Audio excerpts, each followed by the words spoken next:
머릿말. 저에게 예배 행위는 관계를 의미합니다. 신자가 아니었던 저는 어느 날 하느님을 만났습니다. 곧이어 그분은 저에게 지고의 가치와 인생의 완전한 의미를 부여하는 분으로 동시에 하나의 인간으로 나타나셨습니다. 저는 기도를 할 대상을 가지지 못한 사람에게는 전혀 의미가 없다고 생각합니다. 하느님께서 살아계시다는 것을 느끼지 못하는 사람에게 기도를 가르쳐 줄 수는 있어도 자발적으로 하게 할 수는 없습니다. 따라서 여기서 전하고자 하는 것은 관계를 맺을 하느님의 인격적 실제에 대한 확신, 바로 그것을 전하고 싶습니다. 그리하여 여러분들이 하느님을 이웃으로, 인간으로 여기기를 바라며 형제나 친구 관계를 중요시하듯 하느님과 맺는 관계도 소중히 생각하기를 바랍니다. 공동 기도나 개인 기도가 형식적인 듯 보이는 이유가 여기 있습니다. 기도가 하느님과 친교를 나누는 것임을 자주 잊기 때문입니다. 물론 이 기도가 어떠해야 한다고 정의를 내릴 수는 없습니다. 어떤 방식으로 표현하든 영적 친교라는 근본적인 침묵을 표현하는데 도움이 될 것입니다. 인간적인 관계에서도 사랑이나 우정이 깊을 때에 침묵하는 경우가 있습니다. 친교를 나누기 위해서 말을 많이 할수록 그 관계는 피상적이 됩니다. 그러니 하느님께 경배하기를 원한다면 먼저 행복을 느끼고 그와 함께 침묵하는 법을 배워야 합니다. 이것은 처음 생각할 때는 쉽지만 어느 정도의 시간과 확신, 시작하려는 용기가 필요합니다. 18세기 성인인 프랑스 아르스의 비안네 신부가 한 농부에게 기도하는 것 같지도 않은데 교회에 몇 시간씩 앉아서 무엇을 하십니까? 하고 물었을 때 그 농부는 이렇게 대답하였습니다. 나는 그분을 보고 그분은 나를 보고 우리는 서로 행복해하지요. 그는 침묵 안에서 하느님과 대화하는 방법을 알았습니다. 우리는 어떤 형태의 예배 행위도 사용할 수 있으나 일상적으로 사용하는 말로만 기도를 하려 한다면 깊이 있는 침묵을 담기 어렵게 됩니다. 그러면 부족함을 느끼고 이런 말들의 실증을 내게 될 것입니다. 그러나 침묵으로 다가가 거기에 올바른 정신이 불어넣어진다면 이 말들은 얼마나 우리를 고무해 주겠습니까? 주님, 제 입술을 열어주소서. 제 입이 당신의 찬양을 널리 전하오리다. 제1장 기도의 본질. 마테오 복음서는 우리에게 처음부터 기도의 정수를 전해줍니다. 동방 박사들은 오랫동안 기다리던 별을 발견하고 지체 없이 왕을 찾으러 떠났습니다. 구유에 도착해서는 무릎을 꿇고 선물을 드리고 완전한 기도를 바쳤습니다. 묵상과 경배로 말입니다. 인기 있는 신앙 서적들을 보면 기도는 매혹적인 모험이라고 말합니다.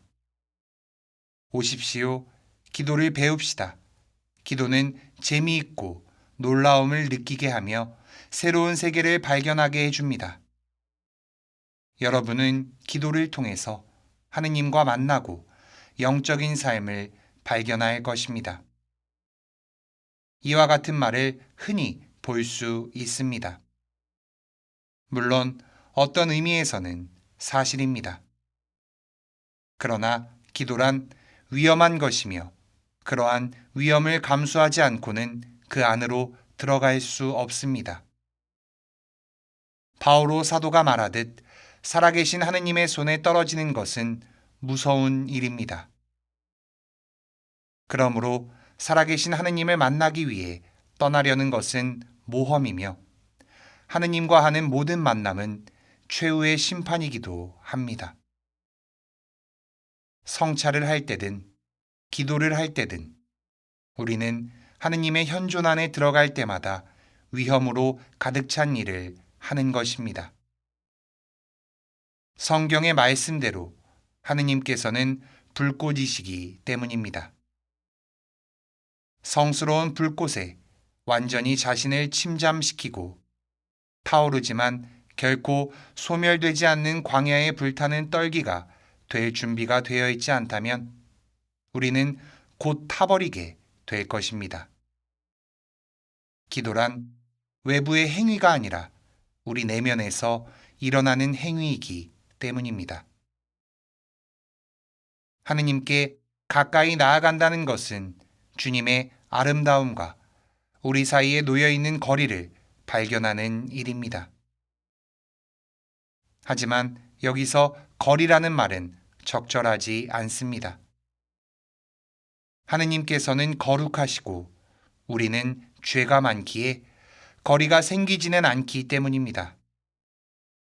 이 거리는 죄인이 하느님께 어떤 태도를 지니는지에 달려 있습니다. 즉, 회개하기만 한다면 하느님께 가까이 나아갈 수 있습니다. 회개한다면 신실하게 살지 못했어도 그분을 사랑하기만 한다면 주님 없이 안전하게 살기보다 위험을 무릅쓰고라도 그분을 사랑하기를 바란다면 우리는 그분에게 마음을 열고 그분은 우리에게 자신을 열어주실 것입니다. 여기에는 거리가 없습니다. 주님께서는 자비로운 사랑으로 우리에게 가까이 오십니다. 그러나 교만과 독단으로 하느님 앞에 선다면 마치 거기 서 있을 권리가 있다는 듯 행동한다면 그곳에 서서 하고 싶은 말만 내뱉는다면 그분과 우리 사이의 거리는 무한히 멀어집니다. 클라이브 스테이플스 루이스는 스크루테이프의 편지에서 거리는 상대적이라고 알려줍니다. 대천사가 주님 앞에 서서 그분을 이해하려는 마음이 아니라 하느님께 책임을 지라고 강요할 목적으로 그분께 말을 꺼내는 순간 그 대천사는 자신이 하느님과 무한히 거리가 있음을 깨달았습니다. 하느님께서는 움직이지 않으셨고 대천사였던 사탄은 한없이 멀리 떨어졌습니다. 하느님께 다가갈 때마다 우리는 그분과 우리 사이에 얼마나 큰 차이가 있는지 분명히 알게 됩니다. 하느님과 멀리 떨어져 산다면, 즉 하느님의 모습이나 현존을 크게 생각하지 않는다면 이를 인식하지 못할 수도 있습니다. 그러나 하느님께 가까이 가면 갈수록 이는 뚜렷하게 부각됩니다. 성인들이 자신의 죄를 깨닫게 된 것은 그 죄가 아니라 하느님의 거룩한 모습을 끊임없이 떠올렸기 때문입니다. 하느님께 바탕하지 않고 우리 자신을 생각한다면 죄와 덕은 사소하고 다소 의미 없는 문제가 됩니다. 그럴 때는 주님의 현존에 바탕한 것과 배치되기에 안락하지만 심각하고 비극적인 상황에 처합니다. 하느님께 가까이 갈 때마다 우리는 생명과 죽음을 마주합니다. 생명은 주님께 나아가 그분으로 인해 새로워지는 것입니다. 죽음은 통회하는 마음 없이 그분께 다가가는 것입니다. 교만하고 오만하게 되는 것입니다. 그러므로 기도라는 매혹적인 모험이 가장 중요하고 경외심을 불러일으킨다고 말할 순 없습니다. 하느님을 만나는 것이 더 중요합니다. 그리고 그 과정에서 생명을 잃게 될 것임을 꼭 깨달아야 합니다. 아담은 반드시 죽어야 합니다. 그는 두려운 존재이며 우리가 집착하는 대상입니다. 그래서 기도를 시작한 후 몇 년 동안은 우리가 아담이 아니라 그리스도의 편에 있다고 느끼기가 매우 어렵습니다.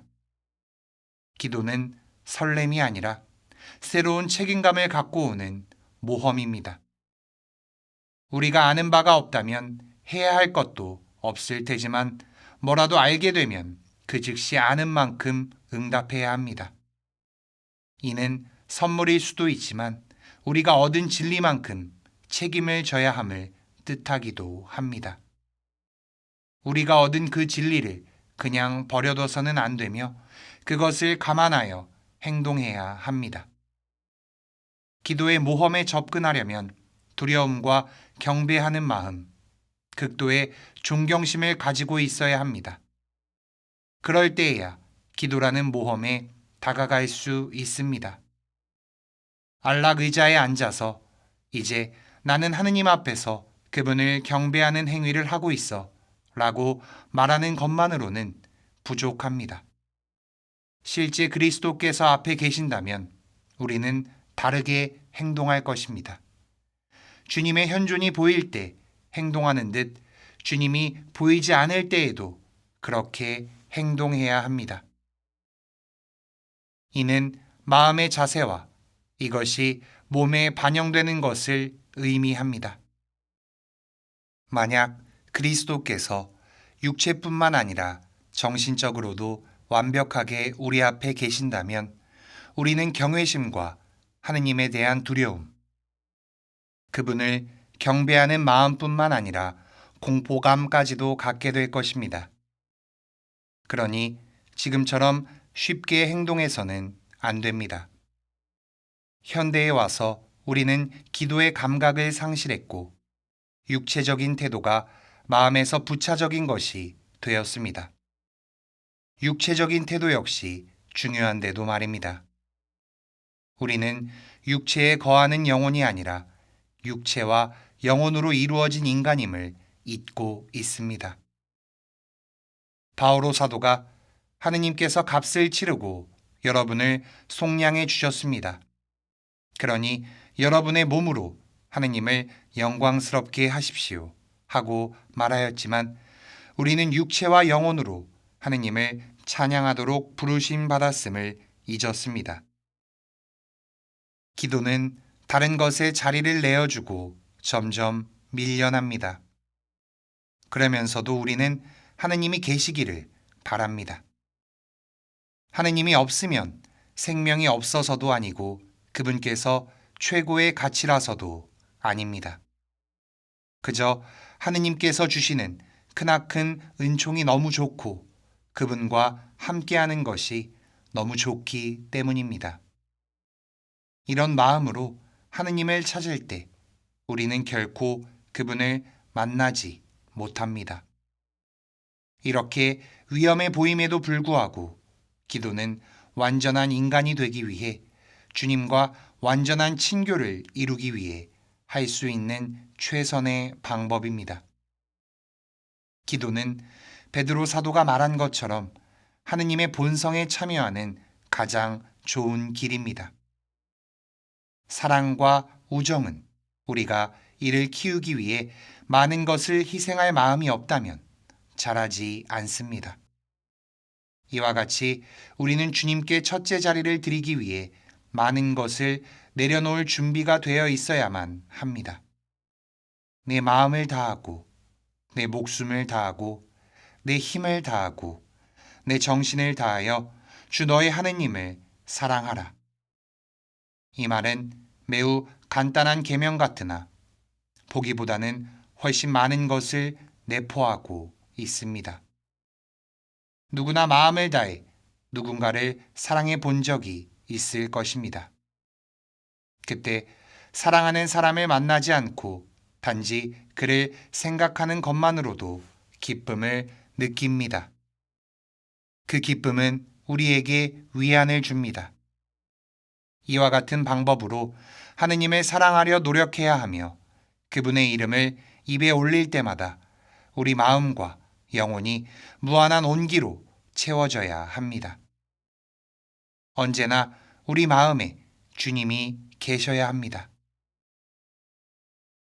온 힘을 다해 하느님을 사랑하기 위해서는 하느님께 속하지 않은 모든 것을 의도적으로 벗어버려야 합니다. 하느님을 향하도록 끊임없이 노력해야 합니다. 기도는 이미 우리가 그것을 하며 하느님을 중심에 두기 때문에 좀 더 쉬운 방법입니다. 반면 다른 행동은 우리가 물질적인 성취에 집중함으로 하느님께 그것을 바치기 위해 특별히 신경 써야 합니다. 동방 박사들은 누구도 상상하지 못할 정도로 많은 난관을 극복하며 오래도록 여행했습니다.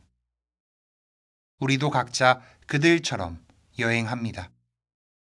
그들은 왕에게 줄 황금과 하느님을 위한 유향, 죽음을 당해야 할 인간을 위한 모략을 예물로 준비했습니다.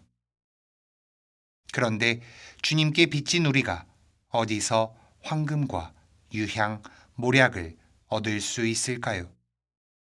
우리가 소유한 모든 것은 주님께서 주셨으며 우리의 것이 아닙니다. 그러나 사랑만은 다릅니다. 모든 것이 없어지더라도 사랑은 없어지지 않습니다. 육신, 지성, 소유물은 우리에게서 빼앗을 수 있지만 사랑만은 우리가 내어주지 않는 한 가져갈 수 없습니다. 이런 의미에서 영혼, 육신의 활동과 다르게 사랑만은 자유롭습니다. 우리 스스로 사랑을 만들 수 없기 때문에 근본적으로 사랑도 하느님의 선물입니다. 그렇지만 일단 소유하면 그대로 가지고 있거나 다른 이에게 줄 수 있는 유일한 것입니다. 조르주 베르나노스는 어느 시골 신부의 일기에서 우리가 주님께 자존심을 바칠 수 있다고 말합니다. 그분께 다른 모든 것과 같이 자존심도 드리세요. 모두 다 봉헌하세요. 여기에서 자존심을 바치는 일은 사랑의 선물이 됩니다. 그리고 우리가 바치는 선물은 어떤 것이라도 하느님을 기쁘게 합니다. 원수를 사랑하여라. 그리고 너희를 박해하는 자들을 위하여 기도하여라. 이 말씀은 따르기 쉬운 계명처럼 보입니다. 그러나 사랑하는 사람에게 고통을 주는 자를 용서한다는 것은 전혀 다른 이야기입니다. 이는 충실하지 못한 사람이 된 듯 느껴집니다. 그러나 고통받는 이를 사랑하면 할수록 나누고 용서하는 능력도 커집니다. 랍비인 예헬 미하엘처럼 나는 바로 내가 사랑하는 사람이다 라고 말할 수 있을 때 가장 위대한 사랑을 실천하게 됩니다. 나와 그라고 분리해서 표현하는 한 우리는 고통을 나누지 못하며 그것을 받아들이지도 못합니다. 서양화에서 십자가 밑에 있는 주님의 어머니는 눈물을 흘리지 않았습니다. 어머니는 아들과 완전히 일치되었기 때문에 아무것도 반대할 것이 없었습니다. 그분은 그리스도와 함께 십자가에 못 박히고 있었습니다. 자신의 죽음을 겪고 있었습니다. 어머니는 그리스도를 성전에 데리고 가서 그분을 봉헌했을 때 하셨던 일을 이제 성취하고 계셨습니다. 예수님께서는 이스라엘의 모든 자손들 가운데 홀로 피의 제물로 받아들여졌습니다. 그리고 이제 어머니는 그때 했던 전례의 결과가 현실에서 이루어지고 있음을 받아들이는 중입니다. 그때 예수님과 친교를 이룬 것처럼 지금도 완전히 일치했습니다. 그렇기에 어머니는 반대할 것이 없었습니다. 사랑의 대상과 하나 되게 하고 사형 집행에 대한 고통뿐만 아니라 그에 대한 태도까지 아낌없이 나누도록 하는 것이 사랑입니다. 주님의 어머니나 요한이 십자가에 못 박히신 하느님 아드님의 확고한 의지에 반대하는 모습은 상상할 수 없습니다. 아무도 나에게서 목숨을 빼앗지 못한다. 내가 스스로 그것을 내놓는 것이다. 예수님께서는 세상을 구원하기 위해 스스로 기꺼이 목숨을 내어 놓으셨습니다. 그분의 죽음은 구원 사업이었으므로 그분을 믿고 그분과 하나가 되기를 원하는 사람은 죽음의 고통을 나누고 순환을 경험해야 합니다. 그분과 하나 되기를 원하면 순환받기를 거절해서는 안 되며 그리스도를 십자가에 못 박은 무리를 배척해서도 안 됩니다. 십자가에 못 박힌 것은 그리스도 자신의 뜻이었기 때문입니다. 우리는 누군가의 고통에 항의할 수 있습니다. 누군가의 죽음에도 마찬가지입니다. 이는 그의 의도와 태도를 받아들이지 않음을 의미합니다. 그렇다면 이때 우리는 불완전한 사랑을 하는 것이며 그 사람과 일치하지 않게 됩니다. 주님께서 예루살렘으로 가실 때 베드로가 보여준 사랑을 봅시다. 그리스도께서 자신이 죽을 것임을 말씀하셨을 때 말입니다. 베드로는 예수님을 꼭 붙들고 반박하기 시작하였습니다. 그러자 그리스도께서는 사탄아, 내게서 물러가라. 너는 하느님의 일은 생각하지 않고 사람의 일만 생각하는구나 하고 대답하셨습니다. 그리스도의 왼쪽에 있던 도둑의 부인이 베드로와 마찬가지로 남편의 죽음에 똑같이 항의하였을지 모릅니다. 그러나 그들의 태도는 잘못된 것이었습니다.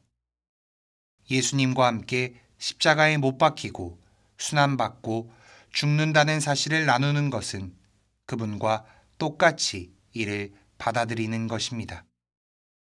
즉, 자유의지로 그분과 함께 고난을 받음을 의미합니다. 거기에는 침묵, 바로 그리스도의 침묵이 있습니다. 몇 마디 결정적인 말로만 중단될 진정한 친교의 침묵이 있습니다. 불쌍하기 때문에 나타나는 침묵이 아니라 그 고통에 공감하여 나타나는 침묵입니다.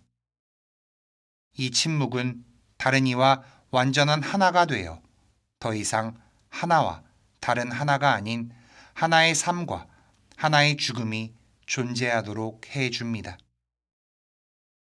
역사 속에서 많은 사람들이 박해를 받았고 이를 두려워하지 않았습니다. 그들은 고통을 서로 나누면서 단 한마디도 항의하지 않았습니다. 이에 대해 소피아 성녀를 예로 들 수 있습니다. 성녀는 3명의 딸들 곁에 서서 그들이 기꺼이 죽어가도록 용기를 북돋아 주었습니다.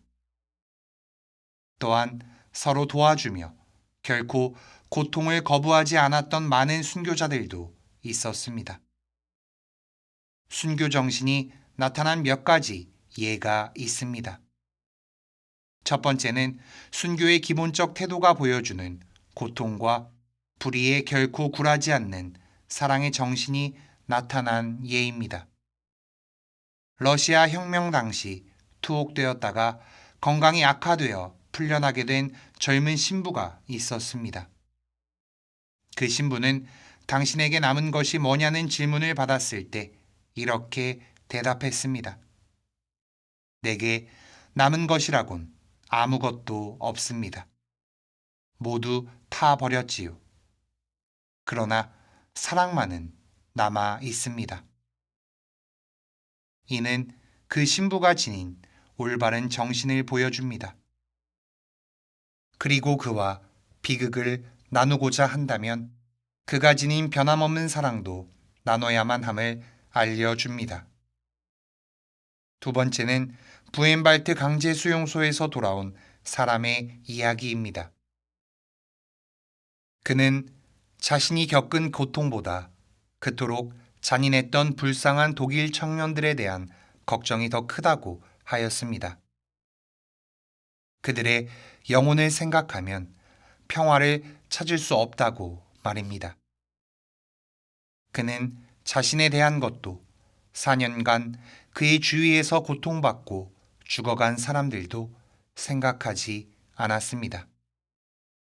대신 그에게 고통을 준 사람들을 생각했습니다. 고통받은 사람들은 그리스도의 편이었지만 잔인했던 이들은 아니었기 때문입니다. 세 번째로 포로 수용소 안에서 한 유다인 포로가 쓴 기도가 있습니다. 아카니에게 평화를 주소서. 모든 복수심과 증오와 보복하고자 하는 욕구가 종말을 고하게 해 주소서. 죄악이 모든 척도를 능가하고 있으며 인간의 이해심은 더 이상 이들을 다스릴 수 없습니다. 순교자들이 너무나 많습니다. 주님, 당신의 공정한 저울 위에서 그들의 고통을 재짐하시고 박해하는 사람에게 철저하게 계산하여 고통을 주지 마옵소서. 이들에게는 달리 보답하소서. 사형을 주관하는 사람들, 반역자, 모든 악한 인간들에게는 용기와 영적인 힘과 겸손과 위엄과 끊임없는 내적인 노력과 회상과 눈물을 거두는 미소와 죽음, 아니 가장 연약한 순간에도 남아있을 수 있는 사랑을 마음에 내려주십시오. 오 주님, 이 모든 것들이 당신 앞에 죄의 용서를 위해 놓이기를 바랍니다. 악이 아닌 선을 고려해 주십시오. 그리고 저희는 적대감을 가진 자들의 기억 속에서 회한을 일으키는 이가 아니라 악몽이나 유령이 아니라 그들이 죄악에서 벗어나려 할 때 도움을 줄 수 있는 자 되게 하소서. 저희가 원하는 것은 이 외에는 아무것도 없습니다. 이후에는 저희가 사람으로서 사람 사이에서 살 수 있도록 해 주시고 우리의 가난한 지상에도 선한 자와 악한 자에게도 평화가 오게 해 주소서. 한 러시아 주교는 이렇게 말했습니다. 순교자로서 죽을 수 있는 것은 그리스도인의 특권이다. 그 이유는 순교자만이 최후 심판 때 주님의 심판대 앞에 서서 이렇게 말할 수 있기 때문입니다. 당신의 말과 표상대로 용서해 주었으니 더는 그들을 판결하지 않으시길 바랍니다. 이는 사랑을 보여준 순교자가 자신에게 고통을 준 이를 용서할 무조건적인 권한을 얻음을 알려줍니다. 이는 일상생활에서도 적용됩니다. 타인이 저지르는 사소한 불의로 고통받을 때 우리는 용서할 수도 있고 용서하지 않을 수도 있습니다. 이것은 양날의 검입니다. 용서하지 않으면 용서받을 수 없는 법이니 말입니다. 정의롭고 하느님을 굳게 믿는 프랑스 가톨릭 신자들은 그리스도께서 사람들이 받는 고통을 어떻게 하길 원하시는지 잘 알고 있습니다. 이에 대한 전형적인 예로 프랑스 혁명 당시 장군이었던 모리스 델베의 이야기를 들 수 있겠습니다. 부하들이 몇몇 적군을 사로잡아서 그들을 총살시키기를 원했을 때 그는 마지못해 이를 승낙했습니다. 다만 부하들에게 주님의 기도를 큰 소리로 바친 후에 이를 시행하라고 명했습니다. 부하들은 주님의 기도를 큰 소리로 외우다 저희에게 잘못한 일을 저희가 용서하오니 저희 죄를 용서하시고 라는 구절에 이르렀습니다. 그때 비로소 장군의 뜻을 깨달았습니다. 그들은 눈물을 흘리며 포로들을 돌려보냈습니다.